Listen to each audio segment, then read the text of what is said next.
नालेंखर फिथाइ नालेंखर फिथाइखौ नोंथाङा जानो मोजां मोनो नामा?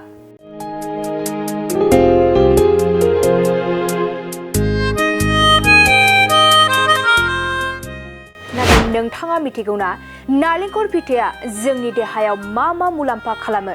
नालेंखर फिथाइयाव गोबां गुनफोर थायो जाय जोंनि देहायाव गोबां मुलाम्फा खालामो।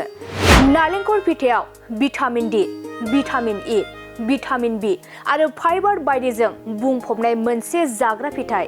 बेयो नोंथांनि खुगानि सावस्रिखौ साबसिन खालामो आरो नोंथांनि लिरथायखौबो बाङाइ खालामो।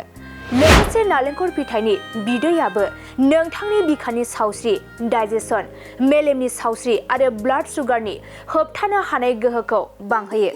बेनि अनगायैबो नालेंखरखौ फोरानोब्ला बेवहाय मेंगानिज, कपार आरो सेलेनियाम खनिजफोरनि फुंखा थायो, जाय नोंथांनि देहानि हारानि सावस्रि, इमिउन हेफाजाब आरो एन्टिअक्सिडेन्ट रैखाथिजों लोगोसे गुबुन गुबुन हाबाफोराव मोनसे बिफाव लायो। आरो नालेंखरनि थावबो बानायनाय जायो, जायखौ खर'आव फुनोब्ला नोंथांनि खानाय आरो बिगुरखौबो जोथोनै लाखियो। गोजोनथाव खौरां! नोंथांमोननि थाखाय लानानै फैदों एमआरएम मेम'रियेल हस्पिटालाव गोबां बेमार फाहामथाय होनायनि खाबु।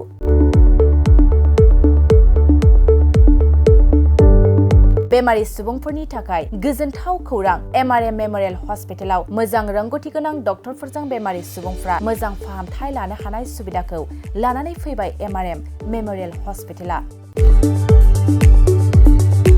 क'क्राझार सहरनि पुलिस पइन्ट आरो अमश्री हटेलनि साखाथियाव थानाय बयजोंबो मिथिसार जानाय एमआरएम मेम'रियेल हस्पिटाला गोबां फेसिलिटिस खाबुफोर फोसावदों। एमआरएम मेम'रियेल हस्पिटालनि फेसिलिटिफ्रानो जाबाय critical care, medicine, emergency medicine, paediatrician, pathologist, general medicine, diabetologist, OBS and gyno, cardiology, general surgeon, neurosurgery, advance laparoscopic ENT surgery department, ophthalmologist, surgical, gastroenterologist, neuropsychiatry, onco surgery department, dermatologist, orthopaedics, residential medical officer, inter facility unit, physiotherapy, radiologist, histopathological department, urologist, emergency department, CT scan, x-ray, pathology department, vaccinator department आरो MRM memorial हस्पिटालाव 24 घन्टा जेब्लाबो खुलाय थागोन। लांलाय लाबोलायनि एम्बुलेन्सनि सुबिदायाबो 24 घन्टा थागोन। गोबां बाथ्रा मिथिनो थाखाय नैबे 9854081948 93655020048